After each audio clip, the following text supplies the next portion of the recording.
যুবসাথীর টাকা হোক বা সেটা কোনো সরকারি প্রকল্পের টাকা হোক, আপনি যদি পেয়ে থাকেন বা না পেয়ে থাকেন, আপনার জানা দরকার ডিবিটি আপনার অ্যাকাউন্টের সঙ্গে লিঙ্ক আছে কি না।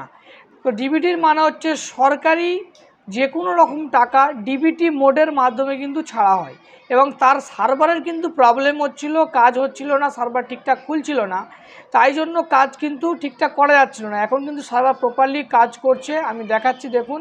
এই মুহূর্তের কিন্তু একটি বড় আপডেট, সেটি হচ্ছে এনপিসিআই সার্ভার কিন্তু আগের মতো নর্মালি ফাইন হয়ে গিয়েছে। দেখতেই পাচ্ছেন একটি কাস্টমার এক্ষুনি এসেছিল, দেখতেই পাচ্ছেন যার ব্যাঙ্ক অ্যাকাউন্ট কিন্তু কর্ণাটকের সঙ্গে ম্যাপিং করানো ছিল, সেটা আমরা কিন্তু চেঞ্জ করে ব্যাঙ্ক অফ বরোদায় করেছি।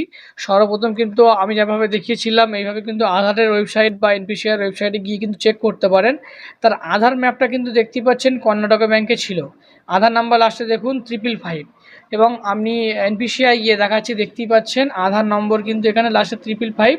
তো এটা successfully receded Karnataka bank LTD to bank of Baroda success. দেখতেই পাচ্ছেন এখন কিন্তু প্রপার সার্ভার কাজ করছে, আপনারা গিয়ে কিন্তু করতে পারেন, এবং কিভাবে করবেন তার ভিডিও কিন্তু আমার চ্যানেলে বানানো আছে, এবং যদি না জেনে থাকেন তাহলে কমেন্ট বক্সে জানান, নেক্সট ভিডিও এই বিষয়ে আমি প্রপার বানিয়ে দেব।